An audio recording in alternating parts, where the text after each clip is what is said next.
सबको।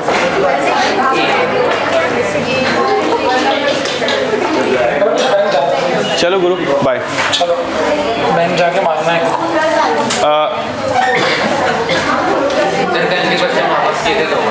प्यारे सरकार, आज का लेक्चर बहुत ही हल्का है, खास कुछ भी इसमें दम नहीं। कल का लेक्चर मुझे खुद भी मालूम है कि बहुत ज़बरदस्त था, उसमें काफ़ी दम भी था। उसमें एक बार में ना आए 2 बार देखो, 2 बार में ना आए 3 बार देखो, 3 बार ना आए तो 4 बार देखो, 4 बार ना आए तो छोड़ दो, क्योंकि फिर क्या ही करना। 4 बार में अगर कोई चीज़ नहीं आई तो उस पर ज़्यादा माथा बच्ची करना नहीं, बट 4 बार पूरी ताकत लगा के चीज़ों को देखो।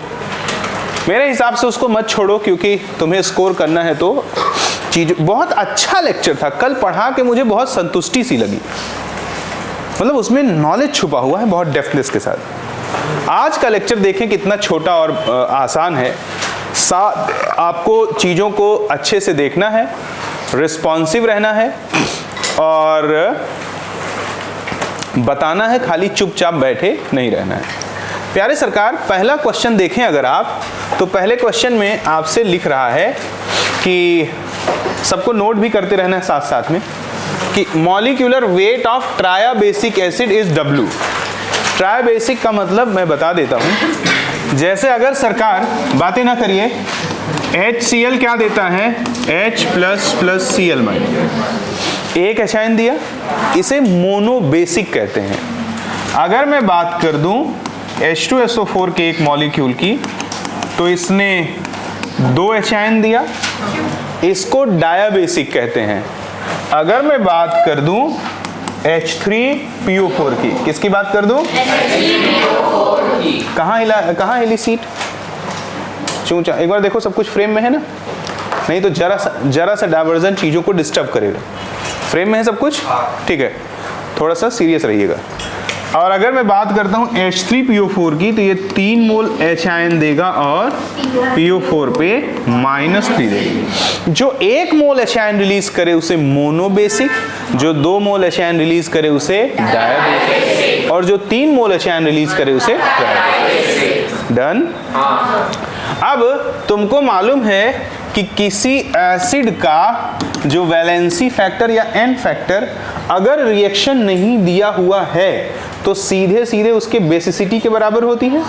यानी कि अगर रिएक्शन नहीं दिया है तो इसका एन फैक्टर कितना हो जाएगा, 1, इसका एन फैक्टर 2 और इसका एन फैक्टर, पक्का ना, और जरूरी नहीं है हरदम 1 ही हो। समझे क्या? चाहता तो मैं यहीं से पढ़ा देता, कल वाला लेक्चर ना डिलीवर करता, लेकिन मैंने थोड़ा सोचा है कि आप लोगों के अंदर एक धैर्य तो है, रिलेटिवली सीरियस भी रहते हो, बस खाली जिस दिन तुम्हें काम का नशा चढ़ जाएगा तुम्हें सब आने लगेगा और कर लोगे, घबराओ मत। देखो प्यारे सरकार, अगर हम इसका लिखते हैं हम लोग, क्या करते रहते हैं, तो सही से बैठो। हम लोग अगर बात करते हैं किसका, ये क्या लिखा था AC मैंने, पता नहीं क्या लिखा था, भाड़ में जाना। अगर हम इधर देखें तो इधर इसका क्या पूछ रहा है हमसे, इक्विवेलेंट। तो इक्विवेलेंट वेट की बात करें तो molar mass upon molar mass कितना दिया हुआ है, एन फैक्टर कितना है, कुछ ज़्यादा ही आसान नहीं हो गया, तो किसके बराबर हो गया ये, W/3 के। क्या तो हाँ सर मुझे ऐसे ही इसे क्वेश्चन चाहिए, कराऊंगा, ऐसे भी करा दूंगा। सबका नोट हो गया, ठीक है। ये नहीं मत कहा करिए, क्वेश्चन बहुत तेजी से लिखा करिए, ठीक है। और इसको अपन क्या बोलेंगे, 1 एचाइन दिया तो 2 दिया तो और 3 दिया तो ट्रायाबेसिक, और ऐसे ही OH आयन को क्या बोलते हैं, मोनो एसिडिक। हाँ ठीक है। अगला क्वेश्चन प्यारे मेरे देखो, आगे कहता है A, E and M and N are the atomic weight, equivalent weight, molecular weight and valency of an element। ए क्या है सरकार? ठीक है, एटॉमिक वेट है। ई क्या है? ठीक है, और एम क्या है? मॉलिक्यूलर वेट है। और एन क्या है? वैलेंसी है। हमें इनसे क्या पूछ रहा है? रिलेशन। तो हम जानते हैं कि इक्विवेलेंट वेट जो होता है वो किसके बराबर होता है? मोलर में अपॉन, पक्का? तो कहीं ये रिलेशन दिया हुआ है? ध्यान पूर्वक देख लीजिए। इक्विवेलेंट वेट को किससे रिप्रेजेंट कर रहा है? ई से, पक्का? ई क्या होना चाहिए? एम बाय एन होना चाहिए। नहीं दिया है? बोलो। नहीं। कोई बात नहीं। तो पहला ऑप्शन जरा देखें, जब सीधे आंसर नहीं आया तो आइए पहले ऑप्शन को गौरपूर्वक देखते हैं। इसका ए जो है, ये A stands for atomic. Atomic weight जो है, एटॉमिक वेट जो है वो किसके है? इक्विवेलेंट वेट, बोलो, इनटू एन फैक्टर के। तो हम लोग क्या कहते हैं? Equivalent weight is equals to atomic weight upon n factor कह सकते हैं, बोलो। ठीक है, यानी कि, और दूसरा देखो, ए किसके बराबर दिया है? ए दिया है m अपॉन ई के। ये तो सरासर गलत है। आगे देखिए, ए किसके बराबर दिया है? m अपॉन n के। ये भी सरासर। और m किसके बराबर दिया है? यानी कि मोलर मास जो है वो atomic weight into valency factor, ये भी सरासर। तो सही ऑप्शन क्या हो गया? ए। नहीं समझा भाई? आप यही तो बोलते हो, इक्विवेलेंट वेट मोलर वेट या अपॉन एन फैक्टर, या atomic weight upon n factor. Molar weight होगा तो किस में आएगा? वो ग्राम में। एटॉमिक वेट होगा तो किस में आएगा? डेटा सेम होगा ना, खाली परिवर्तन किस में होगा? चेंजेस किस में आएंगे? यूनिट्स में आएंगे ना। उम्मीद करता हूं समझा होगा आपको। ठीक है, ये हमारा हो गया क्वेश्चन नंबर 2। आगे बच्चों, सरकारों, प्यारे भैयाओं, देखो अगला क्वेश्चन क्या कहता है कि sulphur form 2 chloride S2Cl2 and SCl2, the equivalent mass of sulphur in SCl2 is 16। Sulphur 2 chloride बनाता है, एक बनाता है S2Cl2 और दूसरा बनाता है SCl2। इस SCl2 में सल्फर का इक्विवेलेंट वेट कितना दिया हुआ है? 16। Then the equivalent weight of sulphur in S2Cl2 पूछ रहा है, बोलो। तो आओ देख लेते हैं, बताओ जरा। यहाँ अगर मैं लिखूं कि ग्राम इक्विवेलेंट ऑफ सल्फर हमेशा बराबर होगा ग्राम इक्विवेलेंट ऑफ क्लोरीन। इसमें किसी बच्चे को कोई समस्या है क्या? नॉर्मल सी बात है। ठीक है, तो जरा देखो, ग्राम इक्विवेलेंट क्या हो जाएगा? Amount of substance in gram upon equivalent weight. E से डिनोट कर दूं? सबको श्योर है इतना? ठीक है प्यारे सरकार, gram equivalent amount of substance in gram upon equivalent weight of chlorine 35.5, बोलो। तो इक्विवेलेंट वेट ऑफ क्लोरीन कितना हो जाएगा? 30। वेरी गुड मेरे प्यारे सरकार, देखें जरा, ये 35.5 हो गया। धैर्य रखें थोड़ा। यहाँ इसके कितने मोल मौजूद हैं? 2। तो यहाँ क्या लिखें? 2 इंटू 35.5 अपॉन, श्योर। यहाँ इसके कितने मौजूद हैं? 32 मोल, सॉरी 32 इंटू 2। एक मोल का मास कितना ग्राम है? 32। तो 2 मोल सल्फर का मास कितना होगा? इसमें किसी को प्रॉब्लम है क्या? हो तो पूछे, प्रॉब्लम है क्या? ठीक है प्यारे सरकार, इधर देखें, ये हमारा अननोन है। 35 से ये कट गया, ई की वैल्यू कितनी आ गई? 30। Any problem? Is it given? Yes.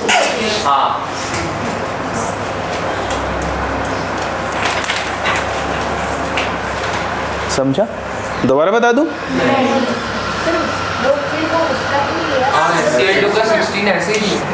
क्या हुआ?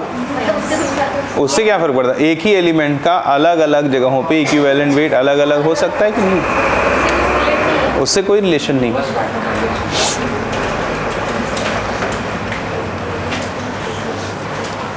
देखो वो इसके लिए दिया है, अगर तुम इसमें ग्राम इक्विवेलेंट ऑफ सल्फर को बराबर करो किसके, ग्राम इक्विवेलेंट ऑफ क्लोरीन के, तो ग्राम इक्विवेलेंट ऑफ सल्फर क्या हो जाएगा, amount of substance in gram, कितना ग्राम है वो 1 × 32 अपॉन इक्विवेलेंट वेट 60, और ये amount of substance in gram 2 × 35.5 upon equivalent weight, बोलो हाँ। तो ये 2 और ये 2 से 2 कट के 1 आ गया, तो इक्विवेलेंट वेट कितना आ गया 30। तो तुम पहले रिलेशन से क्लोरीन का निकालते, फिर दूसरे रिलेशन में उसको डालते, बट हम लोग को तो मालूम है ना कि क्लोरीन का 35 पॉइंट पक्का ना। अगर वो क्वेश्चन में चाह रहा था कि पहले वाले रिलेशन से तुम क्लोरीन का निकालो, फिर उसको दूसरे वाले रिलेशन में यूज करके सल्फर का पता लगाओ, टफ है, ठीक है। अगला क्वेश्चन देखते हैं हम लोग और उसको समझने की कोशिश करते हैं। देखो बच्चों, अगला क्वेश्चन कहता है if equivalent weight of sulphur, क्या कहता है, in SO2 is 8 then equivalent weight of sulphur in SO3। Direct फोड़ सकता हूं क्योंकि ऑक्सीजन का इक्विवेलेंट वेट जानता हूं, बोलो। फिर भी अगर नहीं चाहते हो डायरेक्ट फोड़ना तो देखो, सबसे पहले SO2 के लिए बात कर लेता। किसके लिए बात कर लेता, SO2 के लिए अगर बात करूंगा तो जरा थोड़ा धैर्य बना के चलना कि ग्राम इक्विवेलेंट ऑफ सल्फर ये बराबर होगा ग्राम इक्विवेलेंट ऑफ ऑक्सीजन। इसमें तो किसी साहब को कोई प्रॉब्लम नहीं या है, नहीं है। तो जरा देखो, ग्राम इक्विवेलेंट ऑफ सल्फर, सल्फर का कितना ग्राम है और इक्विवेलेंट वेट कितना है निकालना है, तो x मान दीजिए, बोलो। और ग्राम इक्विवेलेंट ऑफ ऑक्सीजन कितना है 2 × 16 और इक्विवेलेंट वेट कितना है 8 है, तो कितना आ गया 8 दूनी 16, x आ गया 8, बोलो हाँ। यहाँ सल्फर का इक्विवेलेंट वेट कितना आ गया 8 आ गया, पक्का। If equivalent weight of sulphur in SO2 is 8 then the equivalent weight of sulphur in SO3, इससे कोई फर्क पड़ेगा यहाँ, फिर से निकालना पड़ेगा कि नहीं। तो SO3 में जरा देखिए, ग्राम इक्विवेलेंट ऑफ सल्फर ये बराबर होगा किसके, ग्राम इक्विवेलेंट ऑफ, थोड़ा मेहनत कर लो, बोलो। ग्राम equivalent of sulphur amount of substance in gram divided by equivalent wait, gram equivalent of oxygen amount of substance in gram divided by equivalent wait. कल निकाले थे ना ऑक्सीजन का इक्विवेलेंट वेट अच्छे से, 8 दूनी 16, तो E कितना आ गया 32/6, बोलो हाँ। तो कितना आ जाएगा ये आ जाएगा 16/3 के आसपास। इज इट गिवन समवेयर, ठीक है, is the right answer, note करें। एग्जॉस्टिव प्रैक्टिस ही एकमात्र रास्ता है, मोल अनंत मोल कथा अनंता, बहुत बातें हैं उसमें, बड़ा आप धीरे धीरे छोटे छोटे बड़े बड़े क्वेश्चनों पे काम करते करते एक स्थिति ऐसी आएगी जब हम लोग क्या हो जाएंगे, कंफर्टेबल।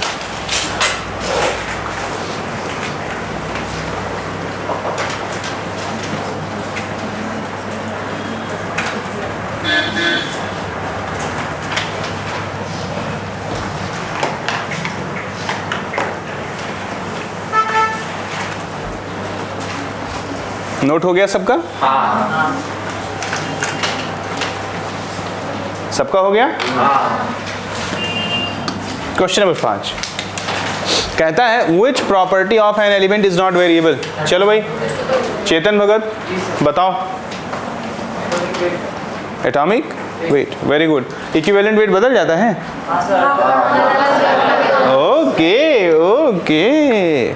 एटॉमिक वेट सोडियम का चाहे भारत में लोगी तो भी 23 AMU आएगा, अमेरिका में लोगी तो भी 23 है।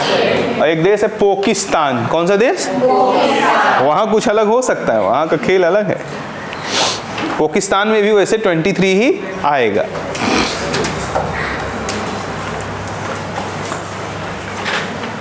पाकिस्तान, बहुत बुरा हाल है वहाँ। ऑल्टो की कीमत पाकिस्तान में कितनी है मालूम है तुम्हें? 35-40 लाख रुपए। पूरा एकदम करेंसी का खेल खत्म है, महंगाई चरम पे। सर वहाँ पे सबसे lavish रूम का कॉस्ट है ₹170। हाँ? सबसे lavish रूम का कॉस्ट है ₹170। सबसे महंगी। अच्छा, अभी नहीं हो सकता। एक यूट्यूबर है सदफ चौधरी, बड़ा जेन्युइन सा आदमी है, तो वो वहाँ की बहुत रियलिटीज़ को एक्सपोज करता रहता है। सदफ चौधरी ही नाम है मेरे हिसाब से, शायद उसका ऐसे ही कुछ नाम है, लेकिन बहुत जेन्युइन आदमी है। मतलब जो लोग गलत मैसेजेस फैलाते हैं ना, उसको बहुत बढ़िया से एक्सपोज करता है वो। मुझे भी काफ़ी सही लगता है वो चीज़ों को बिल्कुल रियलिस्टिक वे में दिखाता है। खैर, जो भी अपने माँ बाप को धोखा दे करके उनसे अलग होगा, वो कभी सुखी देखा आपने? मैंने तो आज तक नहीं देखा। जो अपने परिवार से चालाकी करके अलग हो जाए, जो अपने माँ बाप से अलग हो जाए, वो कभी सुखी नहीं रह सकता। तो पाकिस्तान भी अपने माँ बाप से एक तरह से अलग ही हुआ है ना, तो अलग हुआ है तो समस्या तो रहेगा उसको। खैर, आगे देखते हैं बच्चों। कहता है कि 1 ग्राम equivalent of substance is present in, थोड़ा सा सीरियस रहना और बातों को खूब अच्छे से सुनना। कहता है कि इसमें किसमें 1 ग्राम इक्विवेलेंट मौजूद है? क्या कहता है? पक्का? रेडी हो? चलो देखते हैं। सबसे पहले मैं ऑक्सीजन की बात कर रहा है, क्या बोलते हैं? अगर मैं देखूं भैया मेरे 0.25 मोल ऑक्सीजन है, अगर मैं इसका मास पता लगाऊं, नज़र सबकी इधर ही रहे प्लीज, तो मास हो जाएगा मोल इंटू मोलर मास। तो 25 दूनी 50 और 25 तियां 75, 75 5 80, 8 ग्राम आ गया। आगे कुछ करूं? ऑक्सीजन का इक्विवेलेंट वेट क्या होता है? पक्का ना? तो ये 1 ग्राम इक्विवेलेंट के बराबर हुआ क्या? प्रूफ कर देता हूं। इक्विवेलेंट वेट होता है अमाउंट ऑफ सब्सटेंस इन ग्राम और अपॉन n फैक्टर। बोलो कितना परसेंट है? पक्का ना? नहीं, इक्विवेलेंट वेट ये नहीं होता, कह रहे हो 100%। इक्विवेलेंट वेट होता है मोलर मास अपॉन, पक्का? ग्राम इक्विवेलेंट होता है मेरे बच्चे अमाउंट ऑफ सब्सटेंस इन ग्राम और डिवाइडेड बाय इक्विवेलेंट वेट। बोलो हाँ। तो अगर किसी का ग्राम इक्विवेलेंट 1 हो जाए, 1 ग्राम इक्विवेलेंट हो जाए, यानी ग्राम इक्विवेलेंट की जगह कितनी वैल्यू डाल दूं? 1, तो क्या हो जाएगा? Amount of substance in gram divided by equivalent. तो यहाँ से क्या हो जाएगा? इक्विवेलेंट वेट बराबर हो जाएगा अमाउंट। तो जहाँ भी सब्सटेंस की मात्रा उसके इक्विवेलेंट वेट के बराबर होता है, ये समझ रहा है कि नहीं तुमको? भाई मैं अपने 11वीं 12वीं था तो ये टॉपिक मेरे को नहीं आता था, बट मेरे को इतना अच्छे से पढ़ाया भी नहीं गया था। आपको दूसरा लेक्चर ले रहा हूं पूरे धैर्य के साथ, अभी तीसरा भी लूंगा। आपको आना चाहिए। मुझे तो बता दिया गया था 2-4 क्वेश्चन छोटे छोटे और 2-4 बातें, तो मुझे याद है, मुझे ये भी मालूम है कि इसको करने में एक बच्चा प्रॉब्लम फेस करता है, इसलिए मैं आपके साथ खड़ा हूं। तब तक कराऊंगा जब तक आपको आने ना लगे। लेकिन आपको बस एक बात ध्यान देना है, कोई दूसरी बात की मुझे ज़रूरत नहीं है आपके, सिर्फ आप मुझे सुन लीजिए। तो यहाँ से साफ साफ पता लगता है कि जब भी किसी चीज़ की मात्रा उसके इक्विवेलेंट वेट के क्या हो जाती है? बराबर, तो उसी को हम क्या बोल देते हैं? 1 ग्राम इक्विवेलेंट। तो यहाँ जो ऑक्सीजन की मात्रा है वो 8 ग्राम है कि नहीं? और 8 is the equivalent weight of, ऐसा कह सकते हैं? पक्का ना? कितना परसेंट? हाँ, 100%। बाकियों में अगर हम लोग देखें तो ये 0.5 मोल है, और अगर 0.5 मोल है 0.5 इंटू O2 32 कितना हो जाएगा? 16 ग्राम हो जाएगा। बोलो पक्का? कितना परसेंट? हाँ, 100%। तो क्या करें? 1 ग्राम equivalent of substance is present in, ठीक है। तो ये 1 ग्राम इक्विवेलेंट सब्सटेंस का किस में प्रेजेंट है, यही तो पूछ रहा है ना। तो option number A he perfect हुआ कि नहीं हुआ, क्योंकि ऑप्शन नंबर ए में ही ऑक्सीजन की मात्रा उसके खुद के इक्विवेलेंट वेट के क्या है। क्या मैं आपको कन्विंस कर सका परफेक्ट वे में? आपको समझ में भी आया? ठीक है।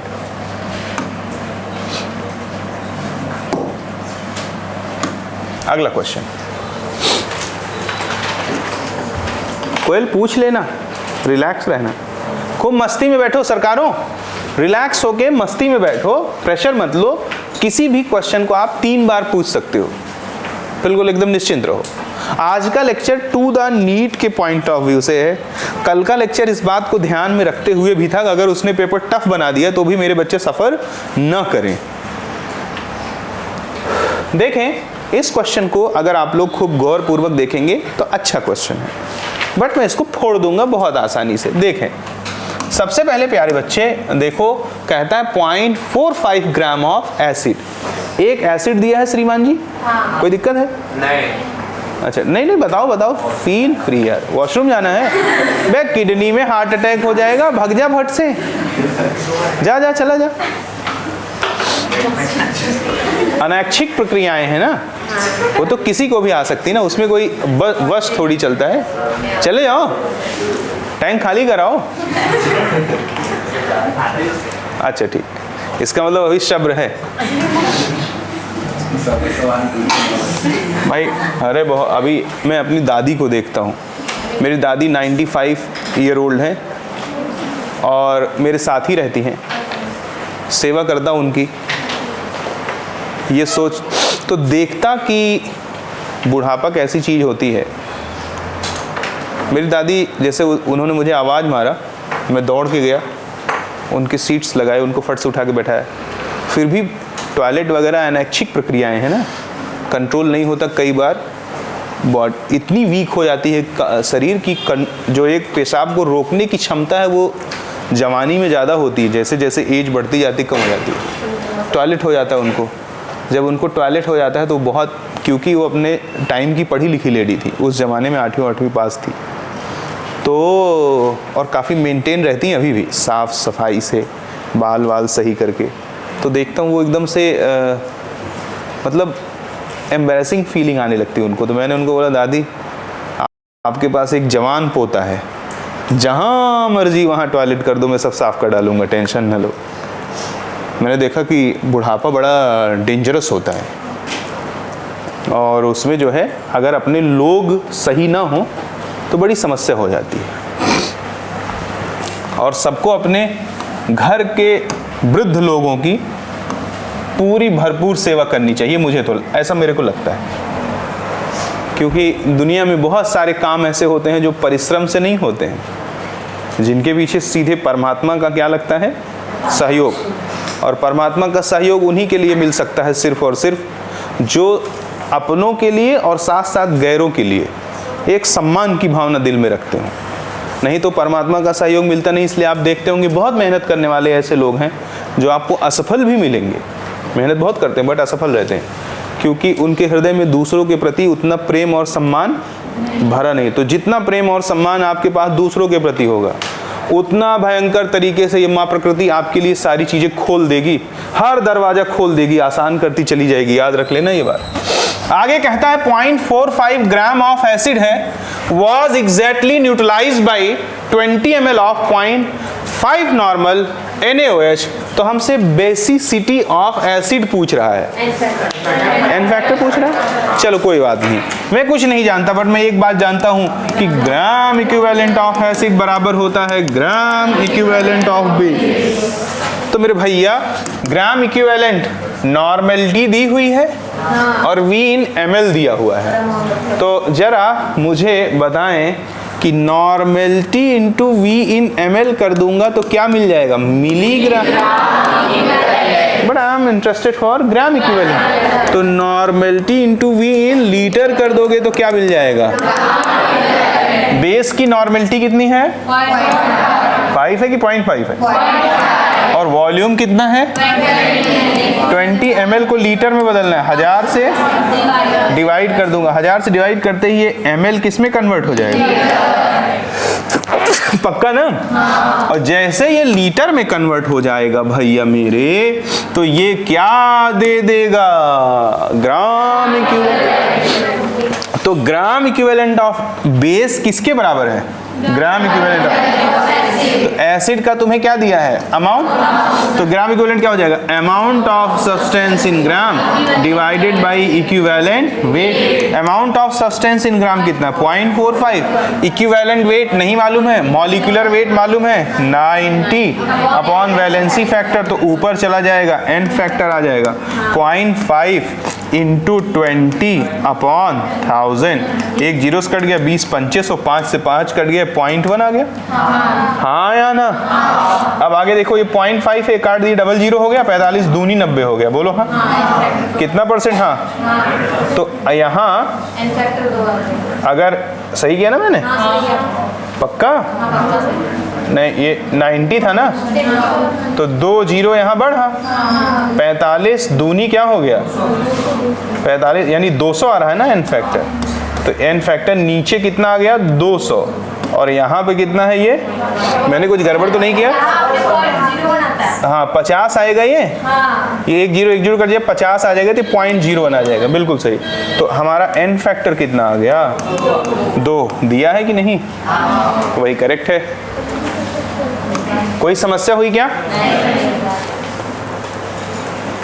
देखो, दुनिया की सारी रिएक्शन या तो ग्राम इक्विवेलेंट के रेशियो में होती हैं या मिलीग्राम इक्विवेलेंट के। ऐसा कौन कहता है? Law of equivalent. मैंने वही कर दिया, जो कुछ अननोन था वो फटफटा के मेरे सामने आ गया। नोट कर लो। दोबारा कहो, दोबारा बता दूं। एक बार फिर से? बिल्कुल बता दूंगा। इधर देखो, एक बार फिर से देखो भाई, दीदी ने कहा है तो दोबारा बताएंगे। इधर देखो, हमसे कह रहा है एक एसिड है। क्या है? एक एसिड। किससे रिएक्ट कर रहा है? किससे? बेस। ठीक है, बात ना करो बे। एक एसिड है 0.45 ग्राम, ये रिएक्ट करता है बेस से, जो कि कौन है? NaOH। इसकी नॉर्मेलिटी दी हुई है, इसका वॉल्यूम दिया हुआ है। मुझे इस एसिड का ना तो नाम पता है ना फॉर्मूला पता है, सिर्फ इतना पता है कि ये क्या है? एसिड। मुझे इस एसिड का क्या चाहिए? इन फैक्टर चाहिए, तभी तो उसकी बेसिसिटी पता लगेगी। क्योंकि किसी भी एसिड की बेसिसिटी उसके किसके बराबर होगी? N factor. तो मैंने चुपचाप जो मैं जानता था वही कर दिया। मैंने लिख दिया ग्राम इक्विवेलेंट ऑफ एसिड और बराबर होगा ग्राम equivalent of base. Gram equivalent of acid कितना है? Amount of substance in gram divided by, sorry जुकाम हो रहा है, डिवाइड बाई 90। ऊपर गया वैलेंसी फैक्टर, एन मान दूं, और इधर ग्राम इक्विवेलेंट क्या हो जाएगा? Normality into V in litre.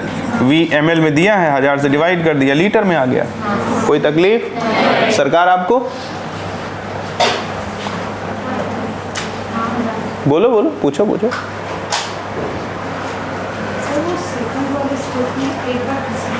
ये नॉर्मेलिटी कितनी दी हुई है? 0.5। और V इन लीटर कितना होगा? 20 ml है, 20 डिवाइड बाई 1000। तो नॉर्मेलिटी इंटू V इन ml मैंने पढ़ाते समय बताया था मिलीग्राम इक्विवेलेंट होता है, और normality into V in litre मैंने पढ़ाते समय बताया था। पक्का? ठीक है, अभी समझा? इसको जब सब काट पीट दोगी तो n की वैल्यू 2 आ जाएगी। हाँ कहते हो? पक्का? कितना परसेंट पक्का? 100%। ठीक है, आगे चलते हैं, अगला क्वेश्चन देखेंगे। क्वेश्चन नंबर क्या है? 8। मैं चाहूंगा कि आप लोग इसको 30 सेकंड का समय ले लें। चलो 40 सेकंड का समय ले लें और करके दिखाएं।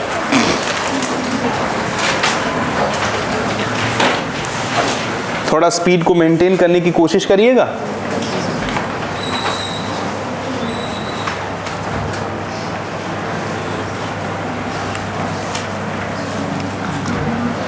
ये इसको इस साइड ले जाना हो तो कैसे होगा? हैं?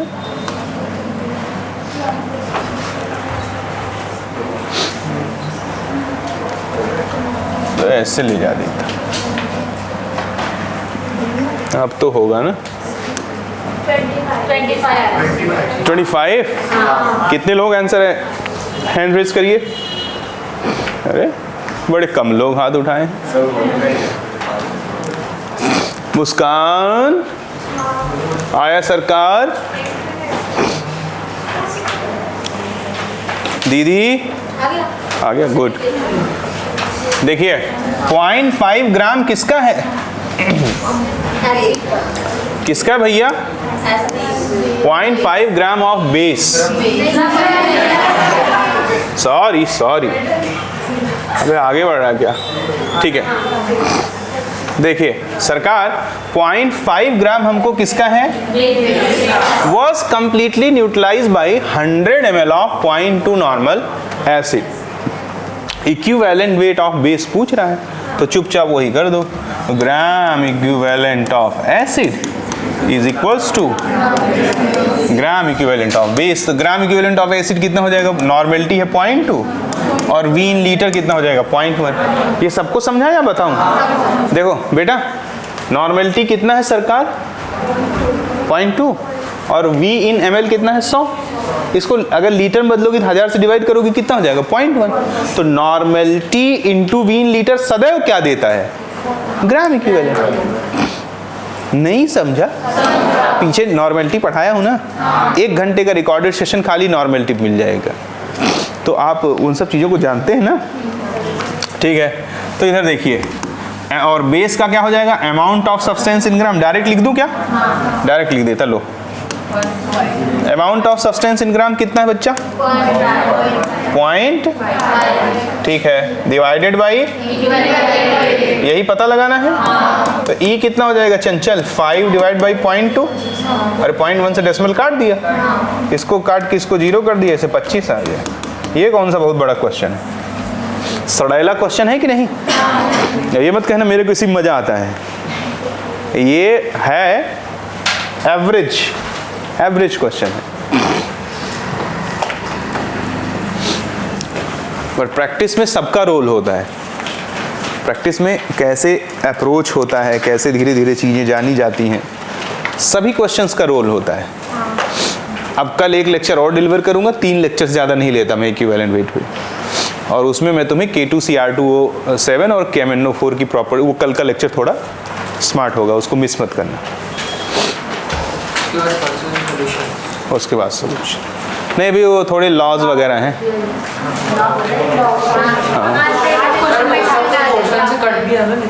हैं? नहीं है, हो गया ये? बोलो। ठीक है, आगे चलें। Question number 9। 0.126 gram of an acid requires 20 ml of 0.1 normal NaOH for complete neutralization. Equivalent weight of acid is, solve करें सब लोग।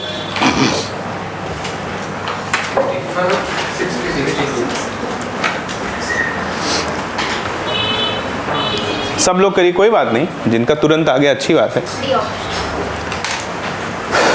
डी किसका किसका आंसर है? हाथ उठाइए।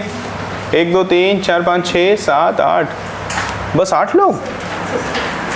9 10 11, ठीक है, अच्छी बात है। हाँ आ गया।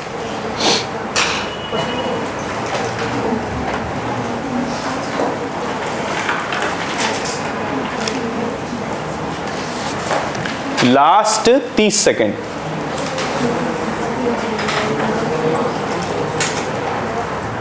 कुणाल आया?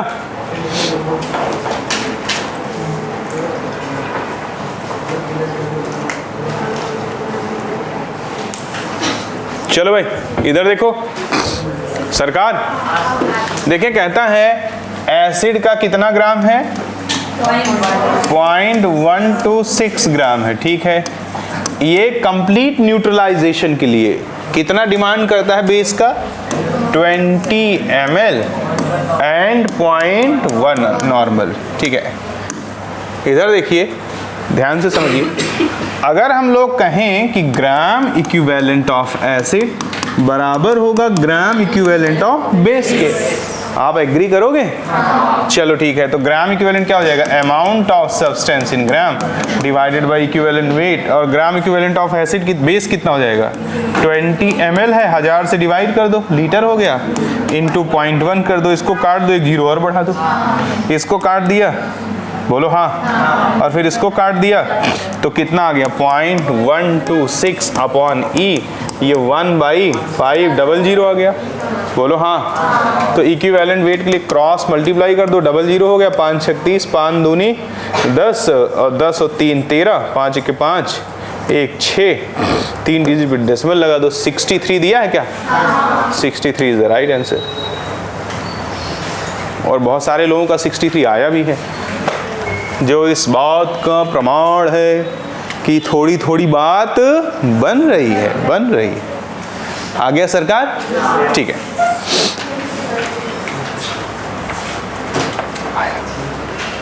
पक्का? ठीक है, नेक्स्ट।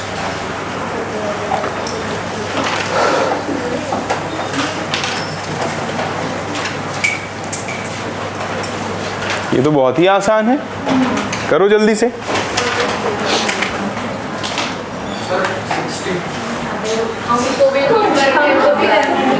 नहीं सही है, जिसका आ रहा है आने दो।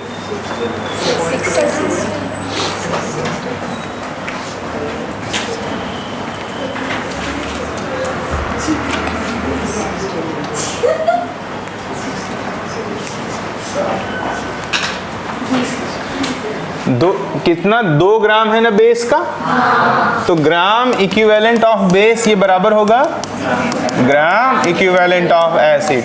2 divided by equivalent weight of base दिया है, और एसिड का ग्राम कितना है? 3 पूछ रहा है, इसमें कौन सी बहुत बड़ी बात है? 1/20, 3/e, तो e इज इक्वल्स टू,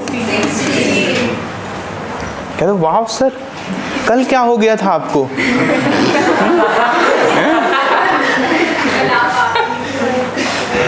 नहीं, कल का लेक्चर थोड़ा इंपॉर्टेंट था, वो आपको एक दिशा भी देगा चीज़ों को समझने का। और दिमाग क्या है, इसको, दिमाग को और शरीर को जितना कम यूज़ करोगे उतना ही ये कमज़ोर होता जाएगा। इस पे जितना इससे वर्क लोगे तो ये ग्रो करेगा, इस पे जोर डालोगे तो ये नई नई चीज़ें देख लेगा, इस पे जोर नहीं डालोगे तो ये बहुत सारी चीज़ें नहीं देख पाएगा। हो गया सरकार? ठीक है, कल सबने किया है ना? मैं नोट्स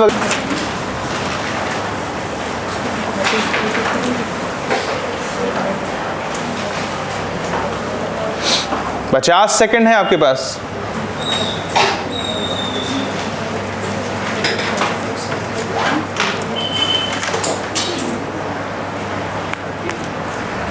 बहुत ही आसान।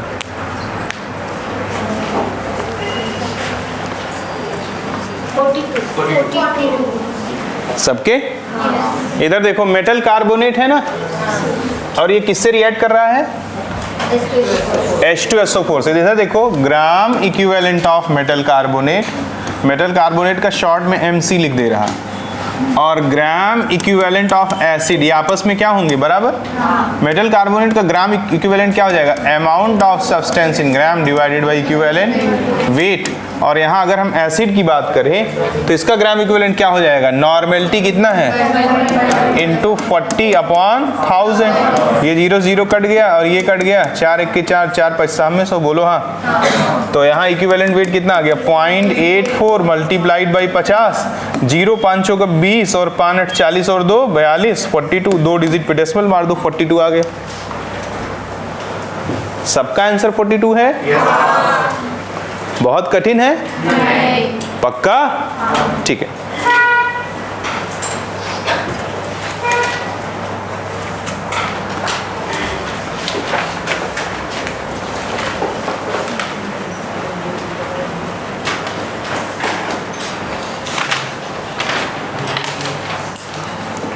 हो गया सरकार?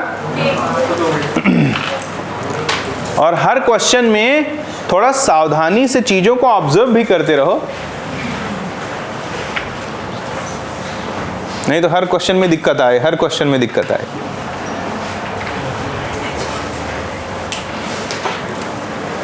नेक्स्ट, अगला कर दूं? सबका हो गया? ठीक है, अगला करिए। चलिए, आपके पास टोटल समय है 1 मिनट। चलो,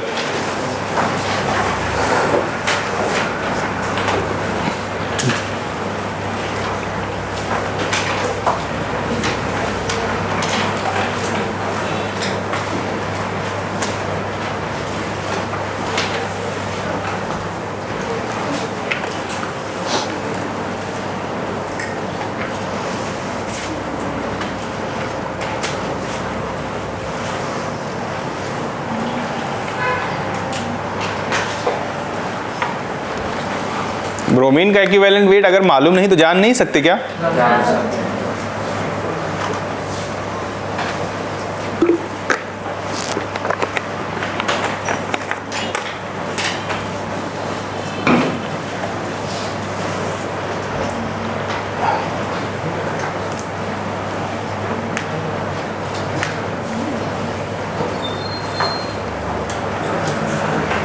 स्टॉप, रुकिए, इधर देखते हैं HBr याद है कि नहीं? इधर जरा देखो, 1 मोल हाइड्रोजन, क्या बोला बच्चों? कंप्लीटली कंबाइन करता है 1 मोल ब्रोमीन से, बोलो हाँ। तो किसी भी चीज का वह मास जो 1 मोल हाइड्रोजन से कंबाइन करता है वही उसका क्या कहलाता है? Equivalent wait. कल यही तो सीखे।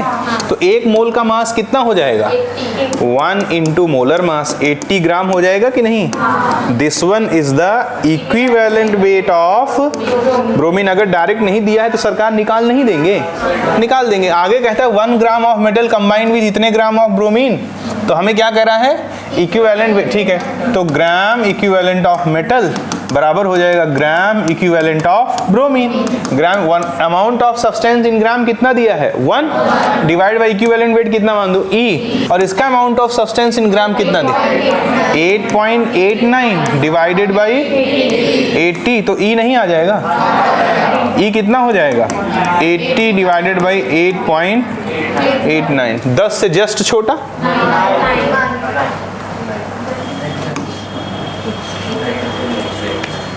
Any problem? हाँ, आपको एक स्टेप सोचना पड़ा, ये जो इधर लिखा है, तो ये कल का लेक्चर में मैंने आपको बताया था कि नहीं? कई बार अगर नहीं दिया है तो अपने अपन कॉमन अंडरस्टैंडिंग से ये बात जान सकते हैं कि नहीं प्राची? किसी भी चीज का वह मास जो 1 मोल हाइड्रोजन से कंबाइन करता है वही उसका क्या कहलाता है? That's it. फिर से बताऊं? बोलो, पूछो पूछो। नहीं सर, आ गया। ठीक है, सरकारों मजबूत रहो मन से। अरे मेरे को क्या 2-4 क्वेश्चन करा के खिसक लेता, अगला टॉपिक पढ़ाने लगता। तुम्हारा सिलेबस भी कराना है ना, बट फिर भी एक एग्जॉस्टिव प्रैक्टिस सेशन चल रहा है कि नहीं चल रहा है उसकी।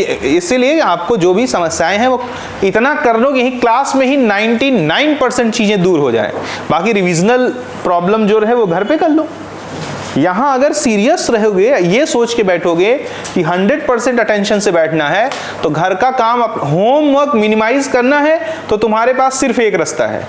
क्लास को इतना अटेंशन से अटेंड करो कि होमवर्क जैसी कोई चीज आपके पास बचे ही ना, केवल आपको बस पलट के देखना पड़े बस। क्लास सीरियसली अगर बच्चा हैंडल कर ले तो आई एम डैम श्योर, मैं इस बात का पूरा कॉन्फिडेंट होकर के कहता हूं कि उसको घर पे 6 घंटे से ज्यादा पढ़ने की जरूरत नहीं है।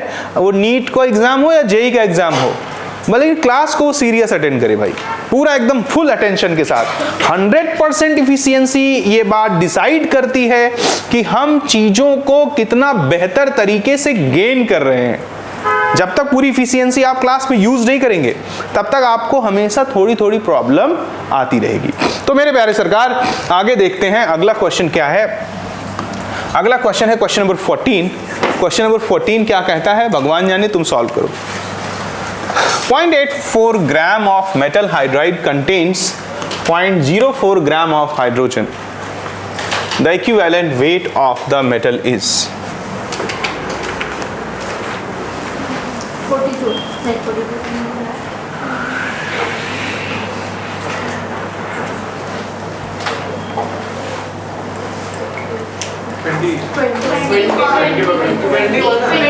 देख ले।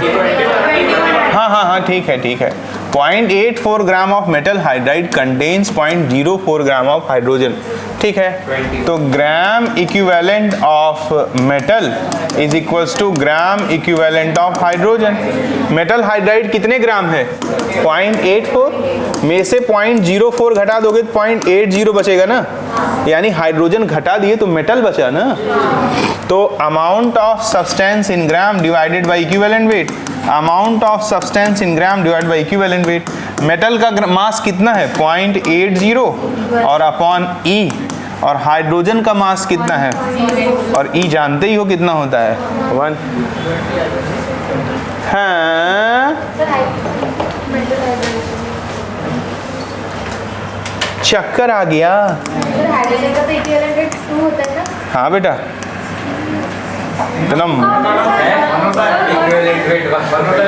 इतना मारूंगा ना।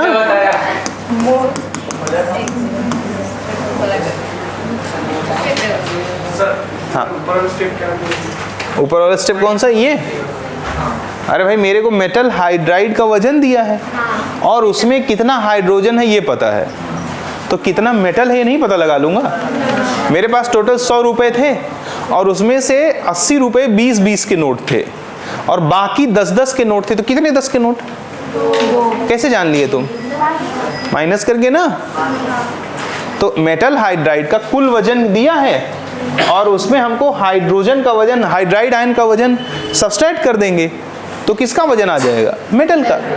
तो दोनों का ग्राम इक्विवेलेंट बराबर कर दिया, आंसर आ गया। बहुत कठिन है ये। आओ यहाँ हम लोग मिलके फोन चलाते हैं। थैंक गॉड हम दोनों लोग चलाते हैं।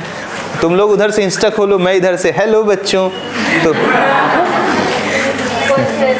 ठीक है, फोन वगैरह साइलेंट में कर दिया करिए। किसी खास का कॉल बार बार आए तो धीरे से कह दो अभी सर हैं, बाद में मैसेज करूंगी। ठीक है, चले अगला क्वेश्चन फोड़िए बेटा।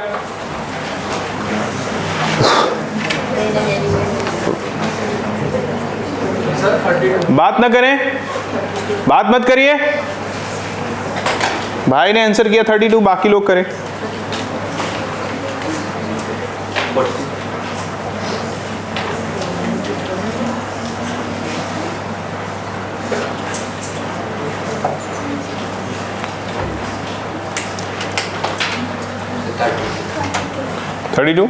ठीक है, चलिए आइए इधर देखते हैं, हम लोग सॉल्व करते हैं बातों को। सरकार कहता है एक एलिमेंट का ऑक्साइड है, बोलो हाँ, बोलो चलो अब इधर देखो ध्यान से, उसमें ऑक्सीजन कितना % है?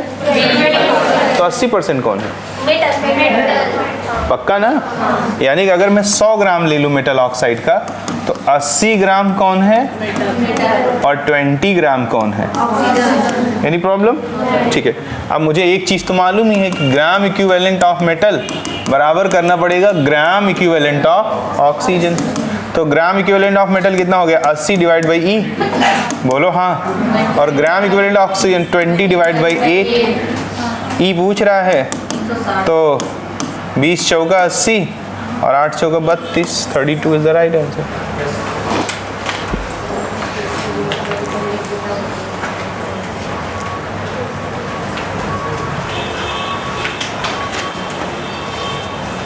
हो गया?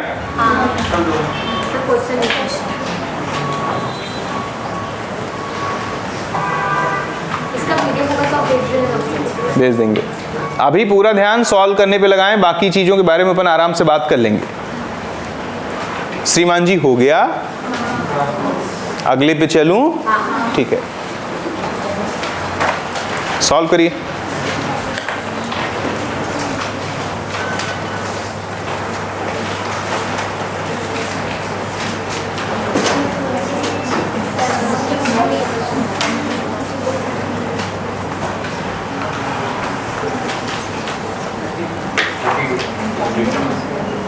32। चेतन भाई लॉक किया जाए?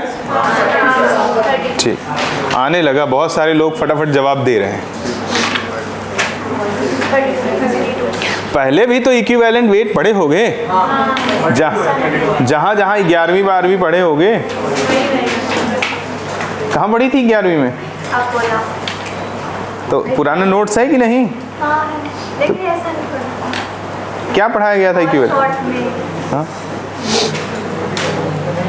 कुछ लोग बहुत शॉर्ट में पढ़ा देने से खुश हो जाते हैं। आप भी उसी में से हैं? पक्का ना? मुझे ऐसा लगता है कि जो रिपीट करता है वो मैच्योर हो गया रहता है, उसको छल नहीं किया जा सकता है। 11वीं के बच्चे को तो कुछ भी कोई पढ़ा के निकल जाए। और वैसे मुझे लगता है कि अवेयर होना चाहिए। आजकल यूट्यूब की दुनिया है ना, कोई किसी को ठग नहीं सकता, कुछ भी हो चेक कर लो। लेकिन चेक करने के लिए भी धैर्य लगता है भाई। चेक तभी कर पाओगे ना जब धैर्य से दूसरे की बात सुनोगे। बहुत सारे ऐसे अच्छे टीचर्स हैं जो अपने कंटेंट को प्लेटफॉर्म्स पे अपने डालते हैं, उनको देखते हैं लोग। तो अगर आपको कोई छल कर रहा है तो इसका मतलब आप अवेयर नहीं थे। कुछ भी पढ़ा के कोई निकल जा रहा है, इसका मतलब आप अवेयर नहीं है। और जो अवेयर नहीं है वो क्या ही करेगा। अवेयर होना बहुत इंपॉर्टेंट है।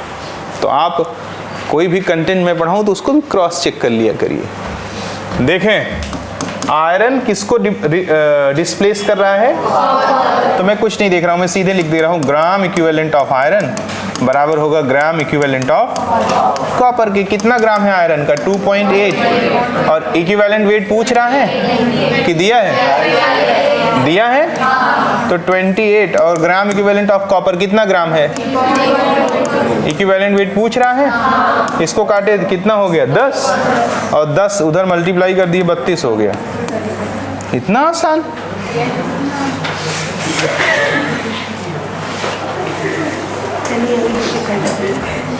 हो गया भाई? हुआ? बताऊं फिर से? ठीक है, नेक्स्ट क्वेश्चन नंबर 17।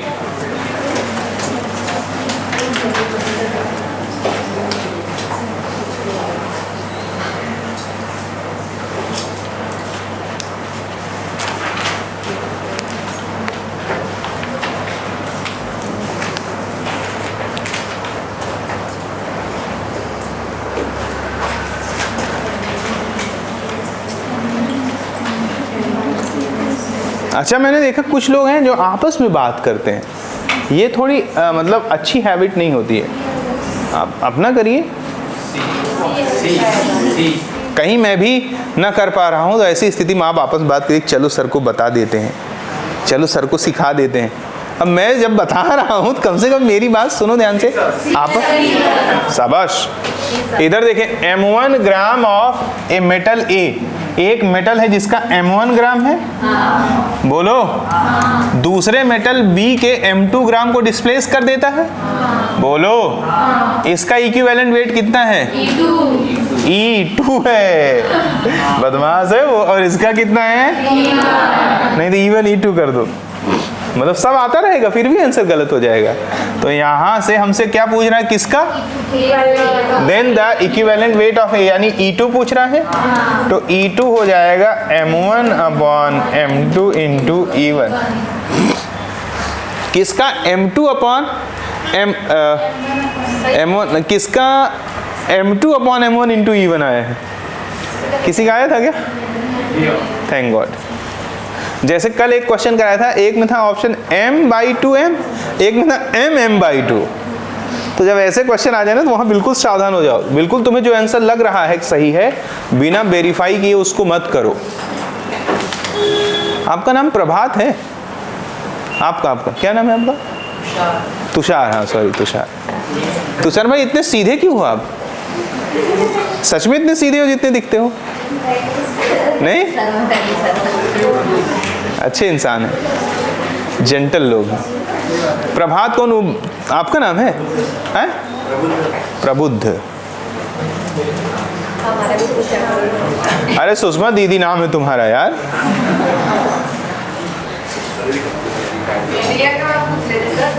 दीदी बोलते तो पूरा क्यों नहीं लगता?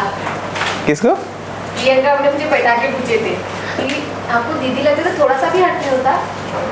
तो तुमने क्या बोला? तो तो तुमने बोला जगत की दीदी सुषमा दीदी, नारा चलेगा। बच्चों की दीदी सर की दीदी। नहीं तो पहले दीदी दीदी इसको बच्चे कहते थे, हम लोग भी दीदी दीदी कह रहे हैं। सिर्फ सीसी से नहीं गए थे, सब कहते हैं। अच्छा चलो हो गया सरकार।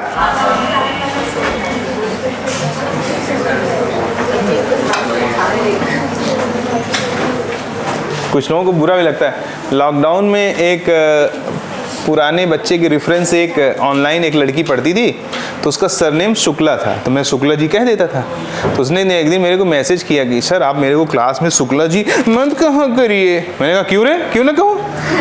तो कहती सर मेरे को अच्छा नहीं लगता। तो मैंने कहा फिर भी मैं कहूँगा। Option D. अबे ये क्या आ गया? छी, अच्छा नहीं क्या करोगे? ये पीपीटी वीपीटी बनाना थोड़ा झंझट का काम रहता है, तो जो मैं तो बना नहीं पाता हूँ, या मतलब मेरे पास टाइम ही नहीं रहता है। तो जिसने भी बना दिया उसे थैंक यू कहो। चलो देखते हैं। 2.4 ग्राम ऑफ ए मेटल, क्या कह रहा है भैया? 2.4 gram of a metal displaces 1.12 litre of hydrogen eight normal temperature and pressure. Equivalent weight of metal would be, तो इधर देखो ग्राम इक्विवेलेंट ऑफ मेटल, ये बराबर हो जाएगा gram equivalent of hydrogen. Amount of substance in gram upon equivalent weight, बोलो हाँ। यहाँ amount of substance in gram upon equivalent weight, बोलो हाँ। कितना परसेंट? हाँ। तो यहाँ क्या हो जाएगा? 2.4 अपॉन ई। हाइड्रोजन का अमाउंट ऑफ सब्सटेंस इन ग्राम कैसे आएगा? पहले मोल पता लगाओ। तो V at STP 1.12 divided by 22.4, ये मोल आ गया। मोल को किससे मल्टीप्लाई कर दो? मोलर मास से, तो क्या आ जाएगा? मास। ये नहीं समझा? जो वॉल्यूम STP पे दिया है उसको अगर 22.4 से डिवाइड कर दोगे तो क्या आ जाएगा? मोल। उसको उसके मोलर मास से मल्टीप्लाई कर दोगे तो क्या आ जाएगा? मास। नहीं समझा? तो इसको अगर तुम सॉल्व करोगे तो ये कितना आ गया? 0.1 पक्का ना? तो भाई 0.2, ये कितना आ जाएगा? मास आ जाएगा हमारा। इसको देखें 112 इंटू 10 की पावर -2, ऊपर गया तो ये +1 आ जाएगा, 10 की पावर +1 और ऊपर 224, बोलो हाँ। ये इससे 2 बार जाएगा ना, तो मास कितना आ गया? 1/2 इंटू 10 की पावर -1 इंटू 2, 2 से 2 कट जाएगा, 0.1 इज द राइट आंसर, बोलो हाँ। दहाड़ के बोलो हाँ। तो यहाँ पे क्या लिख देंगे अपन? Amount of substance in gram 0.1, hydrogen का इक्विवेलेंट वेट कितना आ गया? 24।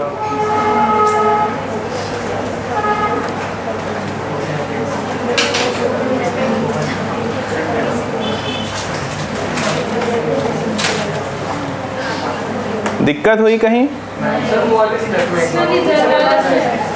ये अबे मत देखो इसको, ये तो ऐसे ही किया था बेटा, मजाक कर रहा था।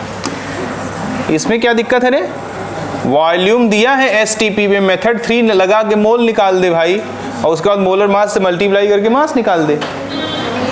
अरे दीदी इधर देखो, मोल कितना हो जाएगा? Volume at STP 1.12 divide by 22.4, तो मास कितना हो जाएगा? 1.12 अपॉन 22.4 इंटू 2, बोलो हाँ। ये कितना आ जाएगा?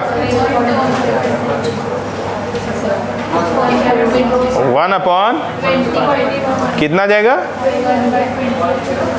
1/20 इंटू 2, 10, 1/10, 0.1। रेगुलर प्रैक्टिस चल रही है घर पे। वॉल्यूम दिया है किसी चीज का एसटीपी पे तो मास नहीं निकाल पाओगे। वॉल्यूम दिया है उसको 22.4 से डिवाइड करके क्या पता लगा लोगे, और मोल को मोलर मास से मल्टीप्लाई करके। That's it. Next one.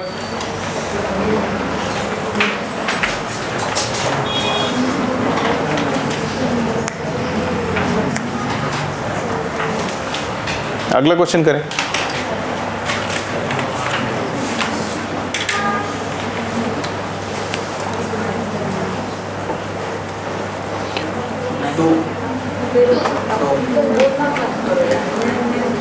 नहीं ठीक है ना, आप अपना अपना करिए, आपका भी 2 आ जाए तो आप भी बोल दीजिए 2। ठीक है, सबने कर दिया ना, मैं भी करूं? किसका नहीं आया? अब तो सबका आना चाहिए ना। Last question 20।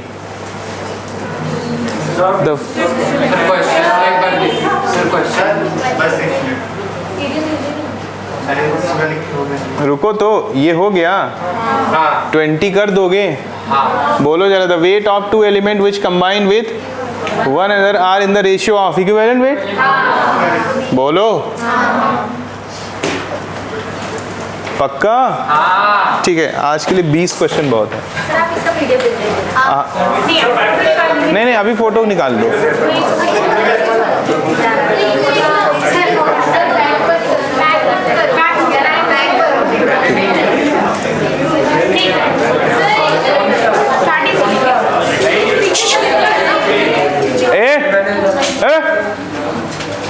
चुप रहो। ठीक है, खींचा इसको। है, इसको देना एक घूसा तो। बैठ जा चुपचाप। खींचो इसको।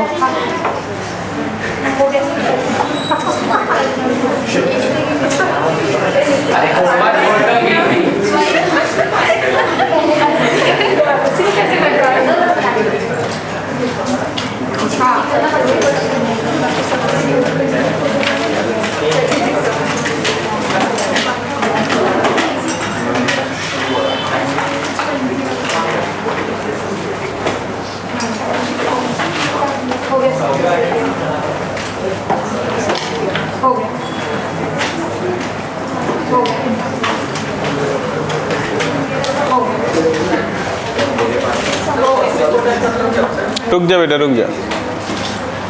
एक साथ एक काम।